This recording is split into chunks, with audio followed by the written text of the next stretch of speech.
I decided to go along a slightly more methodological line. And that's actually in line with what Sadi has just mentioned before, that we are living a very important, I say, sequence of transitions. And we have also a methodological transition, actually. In the case of economic epidemiology, you would see that the transition is really, really, really big. And it has to be achieved in, well, if you want to be efficient, we have to achieve it quickly.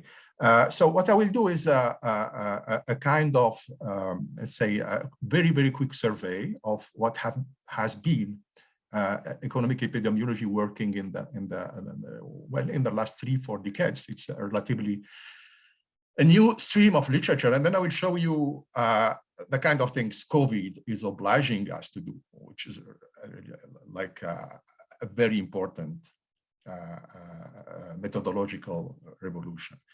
So first observation to make is that COVID is indeed, when you look at the response of the community of economists to the shock. So you can see that it's already a very big, I would say, research shock. You could observe, as in many other disciplines, by the way, a tsunami of articles, special issues, even in disciplines which are not directly connected to economic epidemiology. Like, just show you one, which is which has been published recently by the Journal of Regional Science. So you see, which is not the first journal you have in mind when you think about economic epidemiology. And myself, actually, I co-edited 3 special issues, one in the Journal of Mathematical Economics, which has been published in March, a second one to come on the public economics of COVID in the Journal of Public Economic Theory, and a new one, which will be published in Economic Theory in the next months, which is more about maths, mathematical epidemiology. Not only we could see this, but also a new journal in the spirit outlined by Saidi minutes ago, open access science, quick publications. That's the new journal, COVID Economics, published by CPR Press with short papers, very quick papers, and open access. Everybody can share the intermediate results, etc., etc. So this is something unprecedented in the literature, and that's precisely shows how the this shock is important. I would like to show you in a few slides, why this revolution is much more important than what you could think.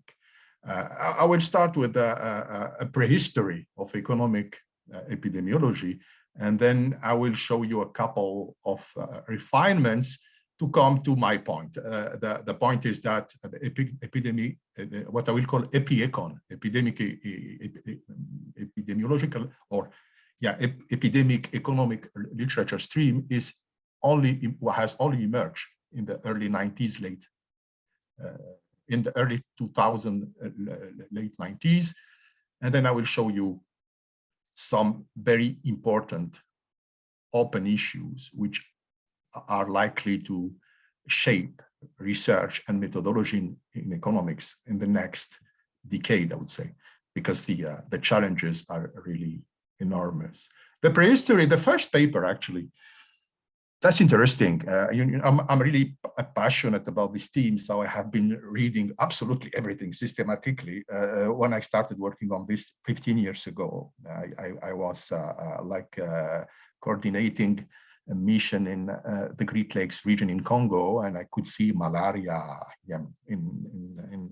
live, I would say. And then I was really impressed by this. I started reading everything. So the first paper, or let's say report, on economic epidemiology, I would say, because it's really measuring the economic impact of epidemics, has been written by a great economics, Jack Hirschleifer, who's very known in economics, an UCLA guy, very big guy. And it was actually something like a paper invited or report invited by the Rand Corporation in the 60s. You can see on the top left the date, 1966. Remember, 60s is the Cold War period. So the guy was typically, well, specifically invited to say what could be the economic impact of a nuclear war. And he said, well, I will compare with the Great Plague, the plague of the 14th century, the bubonic plague, the Black Death, as we used to say. And that was the start of the connection between economics and epidemiology. But as you could see, progress with respect to this initial work was extremely slow, extremely slow. The idea of Jack Hirschlafer was to compare epidemics and wars, basically. And he, of course, ended up, you can see this here. He ended up saying in his report, you can download it, by the way. It's freely available. He concluded saying, which is not surprising, that the direct inferences can hardly be drawn from the 14th century Black Death or thermonuclear war. Well, but despite this beautiful, this clear conclusion, well, many economists, and you can see it even in the most famous textbooks in economics, I mean, contemporaneous textbooks, like the famous Barrow and Salai Martin textbook on economic growth, you will always see this parallelism between epidemics and wars, despite the conclusion of Hirschlafer, but maybe they have not read it. And the idea is this quite stupid. I have to make an act of contrition here. I also studied this kind of things, yeah, you see. So this is just to say that you have a growth model, you have capital and persons and humans. So K is capital and H is human capital. You have an equilibrium growth rate, which is equal to this.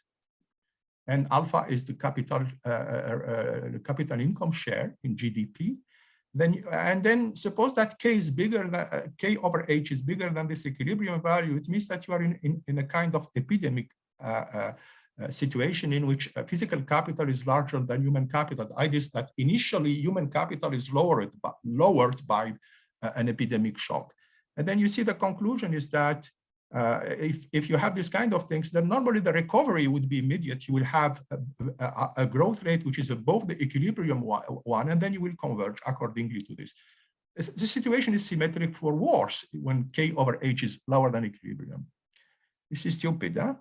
So this is how the story is explained in textbooks. And it's about an initial shock, big shock, major shock, like the Spanish flu or whatever, which has this kind of things. Of course, there are other refinements saying that, of course, physical capital, building physical capital is not like human capital.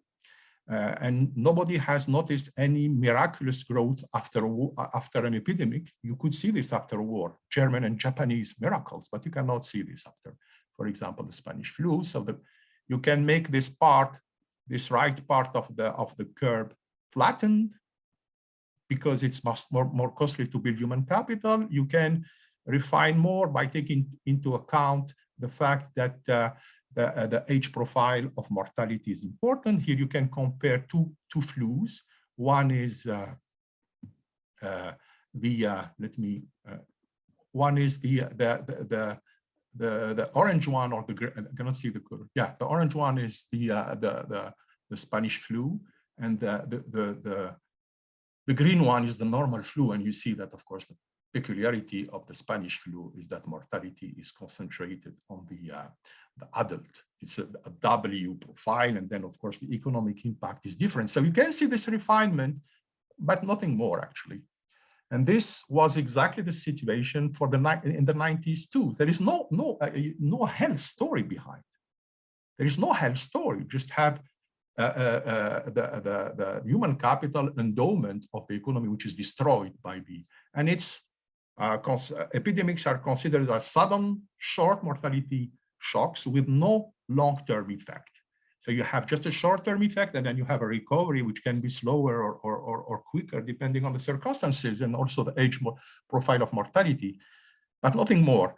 There's a little an interesting refinement only in the last years by people like Almond and Mazunder, who put forward the story of fetal origin hypothesis, meaning that even if the shock is short-lived, you have long-term impact. And they illustrate this looking at the Spanish flu, studying the survey, which is called the Survey of Income and Program Participation in the US. And they noticed that those who were in utero during the Spanish flu have had typically lower educational attainment 60 years later. You see, so you have kind of impacts through so these guys were in utero at that time. So that's the fatal. So apart from this, nothing. In economic, history is much better. When you combine history and economics, you can find the results. And then, for example, you have this famous economic historians, American David Hurley. He worked a lot on Italy during the Black Death, and he showed how we can connect the Black Death to the deep structural transformation which took place in Europe after the Middle Ages. That his book is very famous, The Black Death and the Transformation of the West. And this is particularly where economists have been a bit more interesting when they try to combine history with economics, particularly about the Black Death and the successive waves of the plague in the history. For example, to explain the transition from the Malthusian regime, stagnation in growth, to the modern growth. We have very excellent colleagues like Niels Peter Lagerlof who could do this. And that's exactly the kind of things I have been doing actually in Louvain when I was professor there with my good friends, David Delacroix and others. The idea actually we had at that time is that the successive waves of the bubonic plague in from the 14 to the 18 led at the end of the day to immunization, what we call collective immunity. And that led to an early drop in mortality from the 17th century, actually. That's the major result we got in that kind of papers. And we could document it looking at particular data. For example, on Venice, you could see that these are successive cohorts. This is survival. These are survival curves. This is the age. We remove infant mortality, which has been fluctuating a lot until recently. And we just look at these are the survival curves of the successive cohorts. And you could see that in the young adult ages, you could see that there is an early improvement in life expectancy, quite early, much before the Industrial Revolution, which allowed us to formulate an hypothesis that the immunization effect have led to this, or did lead to this drop in mortality, which increases longevity. And then we connect this with what we call the Ben Porat effect. That's longer schooling, more human capital, and then Industrial Revolution at the end of the day, which we could also find in the UK data from 1530 to 1816. You see this much earlier increase in literacy in England before the Industrial Revolution. So these are the kind of things we have been doing. And as you can see, this is rather peripheric because it's not really connected to the contemporaneous epidemics of let's say the last century, but it shows the potential. But it shows the major epidemics as a potential source of structural transformations. Let's come back to epiecon literature. That's epiecon literature actually emerged more seriously with AIDS, HIV. Before, it's exactly what I show you. The textbooks are exactly the one I showed you. I'm talking about current textbooks. Why AIDS, HIV was so important and why it was the first really a cause of the transformation of the stream of literature? Well, because for the first time, we can compare with malaria later, it's an enduring epidemic. So it's not like the short-lived shock like the Spanish flu. It's massive in terms of death toll. It's almost the same, after 30 years, it was the same toll as the Spanish flu, more than about 50 million of people dead. And it's global. So it attracted the interest of everybody, actually, in all the disciplines, not only in economics.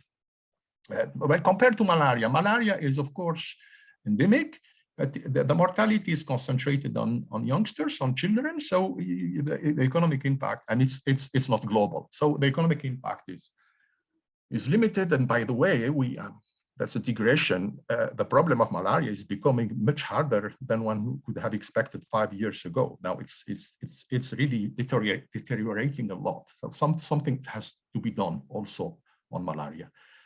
So the AIDS crisis has led to a very big literature on the economic cost. For the reasons I have mentioned, I'm just controlling the time. With the emergence for the first time of what we would call macroeconomic health models. So health now is becoming important because you could see that this is an enduring and massive shock. And then, of course, the health system is threatened. You have a massive health expenditure. So health is important now. By the way, you will not see any kind of models of AIDS with diffusion, with epidemic diffusion, but you will see these kind of things. So, and of course, all the aspects of AIDS have been really very well treated. In particular, two things: the impact on inequality, and all the distributional aspects have been very carefully done. That you could see this in many papers. And the other thing, which is extremely important, is that we, for the first time, we address seriously the impact of enduring epidemics on economic behavior, on Homo economicus. That's very important in terms of schooling, in terms of fertility, in terms of risk-taking. And then, of course, you could see this for the first time in the economic literature, that epidemics can have an impact at the micro level in the behavior of people vis-a-vis of the risk of having sex, for example, or to go to school or to have children. You see that many aspects here, a huge literature. I will just single out, I worked actually on these two things. I worked on the distributional aspects, and I worked on the fertility impact of AIDS. I'm not talking about the impact through protection, contraception, for example. I'm talking about the economic impact. Here, the idea is just to say that as you have this very big shock on mortality, then you have a fall in labor supply, and then wages will increase, and then you have an increase in the opportunity cost of having children, and then you have a lower fertility compared to the other option, which puts forward more an insurance effect. That's and as the uncertainty increases in societies like the African ones, well, you make more children. So we confronted these two channels, and we find many things. But the best paper by far on this is the one by Alwyn Young in Quarterly Journal 2005, and the title is already, I would say, speaks by itself: The Gift of the Dying, the Tragedy of AIDS, and the Welfare of Future African Generations. The guy is just saying that what I have just said, that the AIDS will probably induce a drop in fertility, which is good for the future generation. It's, of course, unfortunate, but it's a gift by the dying. I mentioned this paper not for its, this second paper, not for its intellectual density compared to the Alwyn Young paper, but because it's the first paper which puts epidemiological diffusion models into an economic model, into an economic frame. This is, nowadays everybody knows, at least in an economic profession, what's the SIRE model. What's SIRE is those epidemiological compartmental model in which you distinguish, you class population in different classes: susceptible, infected, recovered, etc., etc. And now with COVID, you can add asymptomatic, symptomatic, hospitalized, not hospitalized. You can add. So this is the compartmental, and then you study the transition between the different compartments using differential equation or difference equations, basically. So the first paper which does this correctly in economics is the one by Mark Gersowitz and Jeffrey Hammer in the Economic Journal in 2004, if I remember. So can you imagine? So this is the first model.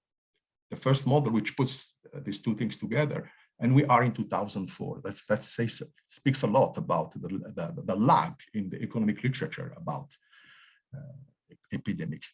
But even this, when you read what these guys are doing, you realize that even what they are doing is absolutely zero, has absolutely no interest by now with the COVID crisis. These guys are looking for the optimal implementation of prevention and therapy. And of course, in COVID, there is none. We cannot think. So they are saying we have to look at the optimal implementation of prevention and therapy. And this depends on whether the interventions target everyone, the uninfected, the infected, or contact between the two. You see, completely and useless with respect to the problems we have. But basically what these guys are doing is what is done in mathematical demography for I don't know how many decades. That's looking at optimal combination of treatment versus prevention in, for example, age-structured model a la Kermack-McKendrick. You see, very far, very, very, very far from the current problem. So I will finish, I will devote like 15 minutes, 10, 15 minutes to this. So given this initial situation, so we are in 2019, 2020, and that's exactly what we have in economics. What I have just told you is what we have in economics. Absolutely useless. Until the 90s, useless. Well, it's pure economics in old-fashioned economics, the one I have practiced myself. And after 2000, you have small papers like Gersowitz and Hammer, which do not really take the big picture way to look at the problems. They're just putting together things which are otherwise done in mathematical demography, so no news. And then COVID came. So as you know, it's probably better than me, most of people in our profession and also among epidemiologists thought that it's like the other respiratory viruses we got from the beginning of the century. Like you remember the avian flu or this HN sequence of respiratory viruses. That's something local, something with local impact, rather weak, and nothing special to say. But then, of course, what happened after, of course, brings another story. And COVID is challenging, is still challenging science, health systems, socioeconomic systems. And this, despite the fact, compared, for example, to AIDS, that it is only affecting a particular age class, although we can, of course, discuss in terms of lethality, I mean. That if you look at the age profile, and if you look at mortality, the figures are very, very, very far from Ebola or things like this. But of course, what's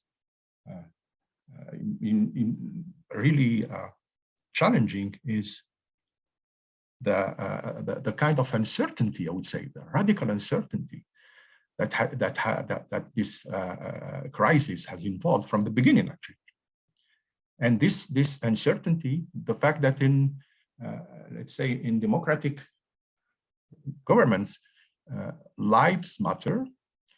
Of course, you have to take some, and given the speed at which the diffusion of this illness is taking place, of course, you have to take what now. This is another term which becomes famous since COVID.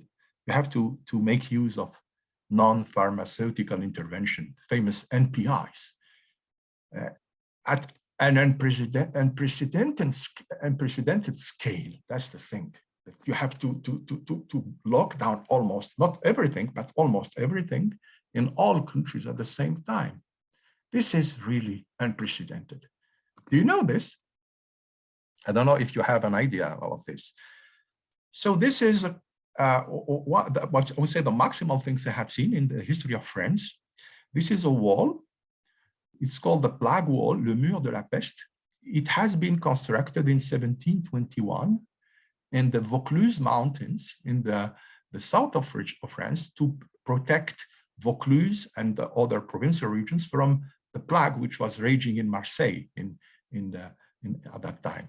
So you see, it's 27 kilometers. So compare this with this. So I took the airport because I wanted to show how the crisis is global. And of course, you realize that this is a particularly, let's say, inédit, unprecedented problem. So I will show you the kind of issues open, and they are still wide open actually. And then I will give you an illustration of what I'm doing with my friends. Well, one of the two papers I'm doing, I cannot disclose everything because it's under embargo, but I can show you a couple of things. I think in 5 minutes I can do it. I'm just looking at the time. Yes. So the macro level, the problem is here. I mean, from the operational research point of view, is the economic assessment of global NPIs under health system capacity constraint and radical uncertainty, which can be illustrated by the asymptomatic, but not only. And you see here that you cannot assess this. I mean, the raison d'etre of the lockdown and the NPIs is to limit diffusion. So you have to model diffusion. So this is new. You cannot talk about the optimal control of COVID without having within your frame something which resembles epidemic diffusion, the compartmental models a la Gersowitz-Hammer I showed you minutes ago. That's really the COVID. I would say 2020 is the real year of birth of epi-econ modeling. You see the major change.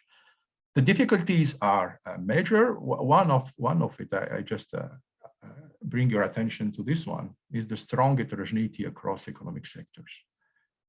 Some can be closed.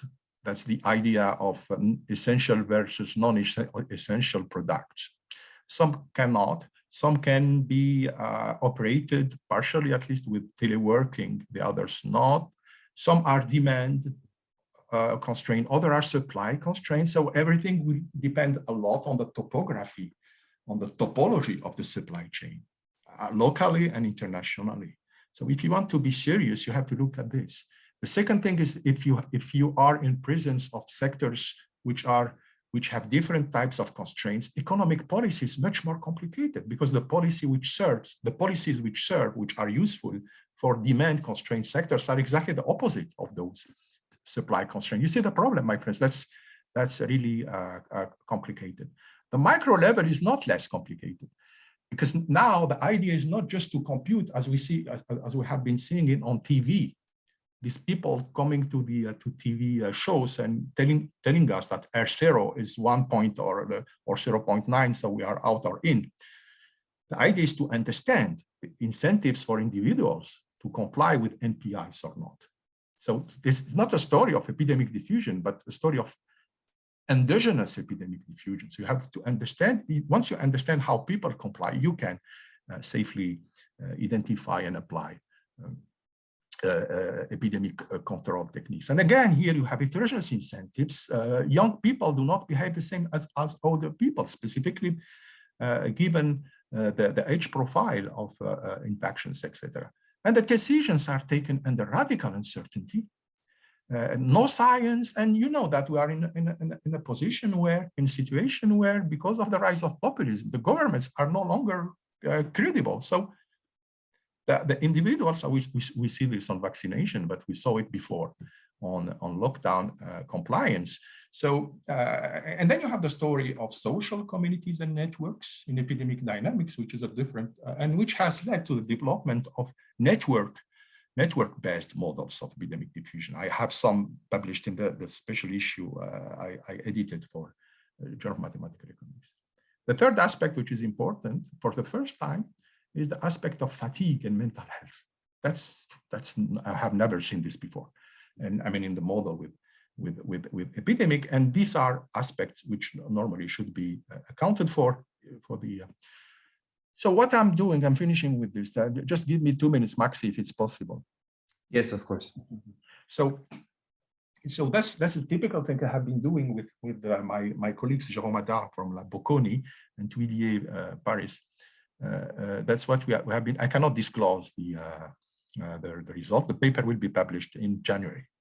So I'm just trying to illustrate what we have been doing to respond to the previous challenge. Sorry, my friends, where are you? It's okay, that's to this. So to the modeling of endogenous diffusion. We insisted a lot on the fact that we have, yeah, sorry, I'm just looking at what I have. I don't remember the slides, so now I remember. So what we do is we focus on endogenous diffusion, and we concentrate on the individual problems on the micro level. We took the French case, actually, because we have the data on the French case. I'm not a data man, but Ada Jérôme is one of the most important researchers in the world on this. He's doing the empirical work, unfortunately. So we suppose that we have, of course, an age-structured population. You cannot work on COVID without age structure, and which is submitted to a strict lockdown, say 1 kilometer max plus penalty if beyond. That's the French case. At least for the first lockdown, March to May 2020, we incorporated fatigue and mental health, which will be captured later by consumption of anxiolytics and antidepressants taken from a French data. We account for uncertainty in the sense that we don't have rational expectation, like in the papers we have seen by the stars of our disciplines, Acemoglu and others. I think modeling this kind of things with rational expectation is stupid. That does not correspond to reality. It's a radical uncertainty. So agents form beliefs. So they process information which is coming from public, and the information they get privately, but and then they update. We use Bayesian learning, which is the easiest thing. And then based on this, so they listen to what's said around them. They have they have income. They suffer from lockdown, so there's this psychological aspect included in the model. And then they have to take their mobility decisions among other decisions. Given this, they form, and then they do it every day. Every day they revise their opinion and they decide to walk 1 kilometer more or less. Okay. So what we do with, of course, with this mobility, we have endogenous mobility. So we can generate. We have actually a geographic model. We have space, and then we decide. We have distribution, what we call a spatial kernel, and then we can compute the number of contacts in average, of course. Of course, this would give us with some intrinsic probability to contract COVID with contacts. This will give us the famous beta. The beta, this is the so-called compartmental model. This is unique math slide, unique math slide I will show you. So this is S is susceptible, I is infected, and R is recovered. I is for the age, T is for time. And you see here that this is you see the beta is what this is the famous the beta is directly related to the R0, the number which is given every day, even now. So in the typical modeling, even in epidemiological model, beta is fixed. It's of course updated, but it's fixed. Here in our model, it's endogenous. It depends on the number of contacts that people have when they decide to move.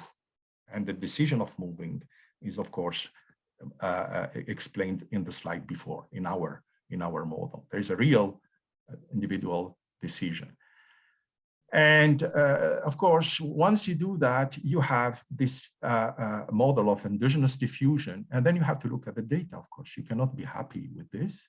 What we do in the last part, and this is the most complicated, is to identify, to do an econometric identification work to match the model, the theoretical model we have, in particular the mobility decisions and the resulting infections, with the data. So for example, we use the data provided by mobile phone companies, Orange and SFR, focus on Paris, Île-de-France, but we have also other regions in the data. We use this data to really identify our mobility decisions. And we also use anxiolytics and antidepressant data this end, and of course the hospitalization data. We are finishing the scenarios and counterfactuals, but you see the kind of methodology which is elaborated now. It is thousands of millions kilometers far from the way economic epidemiology has been performed in the last. COVID is really a fundamental shock. I will end here because otherwise I will talk hours and hours. Thank you very much. Thank you very much, Raouf. Very well. It's been a fantastic starting point for us to get an overview over the literature and to get all these fantastic insights from someone who actually knows how the numbers that we're being fed every day operate and work. I see that we have some of our panel members already. I ask you because I think this was a fantastic talk, and we would quickly take a few minutes to take 1 or 2 quick questions, if that is possible, before we move on to the panel. So does anybody have a question for Professor Boucekkine? Yes, Patrick, please. Ah, Patrick. Salut, Patrick. Everybody. Hey, Raouf, I hope you hear me. I forgot my, yes. my earphones. Can you hear me? Yes, correctly? we can. Thanks a lot, Raouf. So my question is short. What about testing?